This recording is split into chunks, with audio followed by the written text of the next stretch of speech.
செடிகளுக்கு உரம் தேவையில்லைங்க. கரெக்டான நேரங்களில் அதுக்கு தண்ணி கொடுத்துக்கிட்டு வந்தோம்னாலே போதும், செடி செழிப்பாக வளரும். தாவரங்களுக்கு எப்போவுமே சூரிய ஒளி, தண்ணீர், காற்று இந்த மூணும் ரொம்ப ரொம்ப அவசியம். இந்த மூணும் சரியான விகிதத்தில் அதுக்கு செடிகளுக்கு கிடைச்சா தான் செடிகள் ரொம்ப குதூகலமாக இருக்க முடியும். இந்த செடிகளை பராமரிக்கிறதுக்கு சில முக்கியமான விஷயங்களை நாம் கவனிக்கணும். அதில் எந்த செடியை எந்த இடத்துல வைக்கணும், எந்த செடியை இன்டோரில் வைக்கணும், எந்த செடியை அவுட்டோரில் வளர்க்கணும், எந்த பூ பூக்கிற செடியை வெயில் நிழல் வர மாதிரி வைக்கணும், எந்த பூ பூக்கிற செடியை பகல் பூரா சூரிய வெளிச்சம் படுற மாதிரி வைக்கணும் அப்படின்ற சில முறைகள்லாம் இருக்குது. தொடர்ந்து இனிமேல் வெப்பசலனம் குறைஞ்சி உங்களுக்கு ஈரப்பத காற்று அதிகமாக வர ஆரம்பிச்சிடும். அப்புறம் மழை ஆரம்பிச்சிடும். ஸோ இது வரைக்குமே மழை ஆரம்பித்து மழை கொட்டுற வரைக்கும் செடிகள் நல்லாயிருக்கும். மழைக்கு நிறைய செடிகளை நாம் லூஸ் பண்ண வேண்டியிருக்கும். அதனால் மழைப்படாமல் இருக்கிற மாதிரி சில செடிகளை நாம் எடுத்து உள்ளே வச்சிட்டோம்னா மழை முடிஞ்ச பிறகு நம்ம வெளியில் எடுத்து வச்சுக்கலாம். இந்த செடிகளுக்கு தேவையான அளவு தண்ணீர் காலையில் மாலையில் 2 நேரமும் கொஞ்சம் கொஞ்சம் விட்டுக்கிட்டே ஜஸ்ட்டு ஒரு டியூப்பில் ஸ்ப்ரே பண்ணிக்கிட்டு வந்தாலே போதும். ஒரு தொட்டிலையும் தனித்தனியாக ஊற்றணுன்றது அவசியம் கிடையாது. சில செடிகள் தினைக்கும் தண்ணி ஊற்றணுன்னா செடிகள் அழுகி போகிற செடிகள் இருக்குது. அதனால் ஜஸ்ட்டு ஒரு மழைத்துளி மாதிரி ஒரு ஸ்ப்ரே பண்ணி விட்டுட்டோம்னா ரொம்ப நல்லாயிருக்கும். செடி எப்பவுமே மழைக்காலமாக இருந்தாலும் வெயில் காலமாக இருந்தாலும் நல்லா குளு குளுன்னு ரொம்ப அழகாக இருக்கும் பார்க்குறதுக்கு. இப்போது உங்களுக்கு இனிமேல் தான் பூக்கும் காலம் வருது. பூக்கள் நிறைய பூக்க ஆரம்பிச்சிடும். வீட்டு தோட்டங்கள் வச்சுருக்கோங்க இந்த டெக்னிக்கை அதிகமாக பயன்படுத்தலாம். நர்சரியில் நிறைய செடிகள் நமக்கு கொடுக்கும்பொழுது பார்த்திங்கன்னா ரொம்ப ரொம்ப அப்படியே தளன்னு பசுமையாக இருக்கும். ஆனால் அவங்க உரமோ பூச்சி மருந்து அடித்து பூச்சி வராமல் இருக்குது. ஏன்னா அவங்க வியாபாரம், ஒரு செடி போனாலும் காய்ச்சி போயிடும்.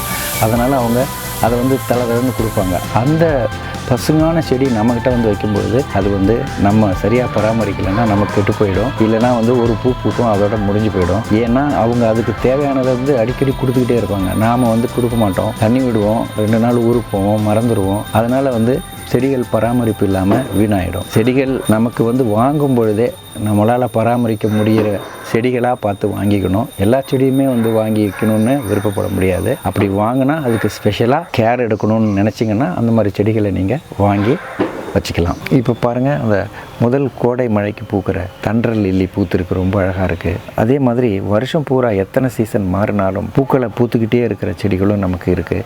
அந்த மாதிரி செடிகளை சில ஹைலைட்டாக நம்ம தோட்டத்தில் வாங்கி வைக்கணும். அப்போ தான் நம்ம தோட்டத்துக்கு வெளியில் வந்தால் ஏதோ ஒரு பூக்கள் பூத்து இருக்கும்பொழுது பார்க்குறதுக்கு நமக்கு மனசில் ரொம்ப ஒரு குதூகலம் உண்டாகும்.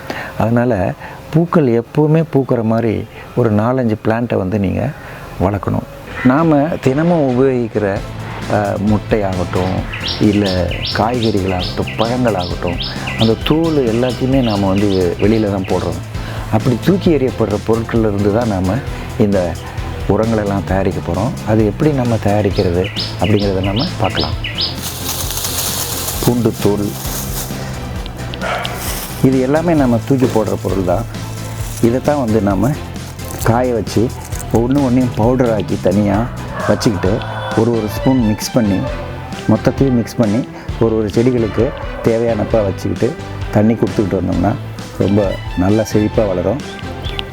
இந்த வேப்ப இலை பாருங்கள், வேப்ப இலைகளை பறிச்சுட்டு காய வச்சு இதை நம்ம பவுடர் பண்ணி செடிகளுக்கு வேர் பக்கத்தில் இதை வச்சிட்டோம்னா வேர் பூச்சிகள் வராது முக்கியமாக.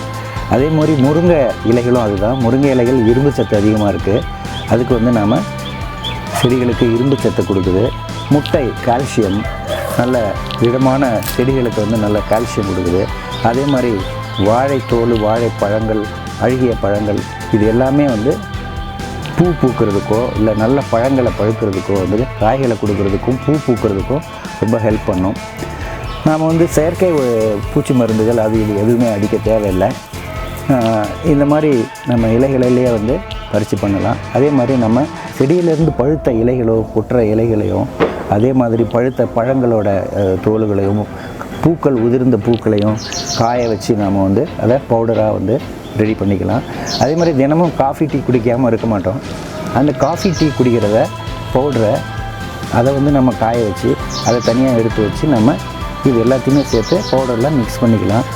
புண்ணாக்கு கடையில் வாங்கிக்கலாம். புண்ணாக்கு ஊற வச்சு அதை ஃபில்ட்ரு பண்ணிக்கலாம். முக்கியமாக செடிகள் ரொம்ப தழைச்சி இருக்கணும் அப்படின்னாக்க மோர். நாம் வந்து தயிர் வந்து புளிச்சு வெளியில் கொட்டுவோம், வீணாயிடும். அந்த புளிச்ச தயிரை எடுத்து வச்சுருந்து ஒரு 2-3 நாள் அதை வந்து நல்லா அதிகமாக புளிக்க வச்சு ஃபெர்மெண்டேஷன் ஆகிடுச்சுன்னா உங்களுக்கு அதில் அதிகமான ஈஸ்ட்டு நல்ல சத்து இருக்குது.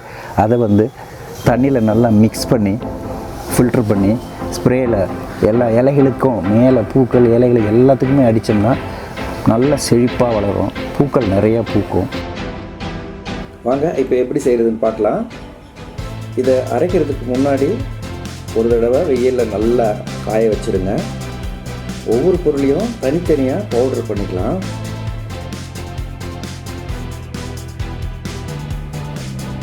இப்போது எல்லாத்துலேயும் வந்து நாம் கொஞ்சம் கொஞ்சம் எடுத்து நல்லா மிக்ஸ் பண்ணிக்கலாம்.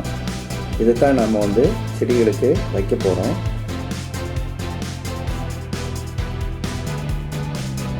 இது பாருங்கள், இது வந்து வெந்தயக்கீரை வாடி போய் வீணாயிடுச்சு, அதனால் அதையும் அரைச்சி வச்சுருக்கோம்.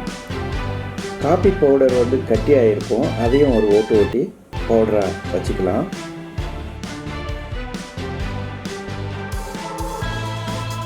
முட்டை போட்டு தனியாக அரைச்சிக்கலாம்.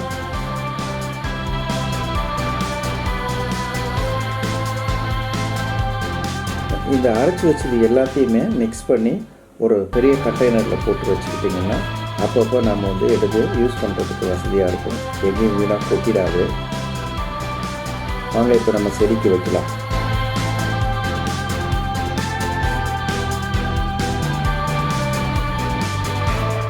சாரி ரோஸுக்கு கொஞ்சம் வைக்கலாம். ஆக்சுவலாக இந்த மாதிரி இலைகள் வந்து கிடக்கிறது வந்து ரொம்ப ரொம்ப நல்லது. ஃபோலியேஜ் எல்லாம் வந்து தண்ணியை வந்து இழுத்து வச்சுட்டு மண்ணை வந்து கொஞ்சம் ஈரப்பதமாகவே வச்சுருக்கோம், இது ரொம்ப நல்லது. நல்லா வந்து இந்த வேர் ஓரமாக கொஞ்சம் குழி பறிச்சுட்டு வேரை சுற்றி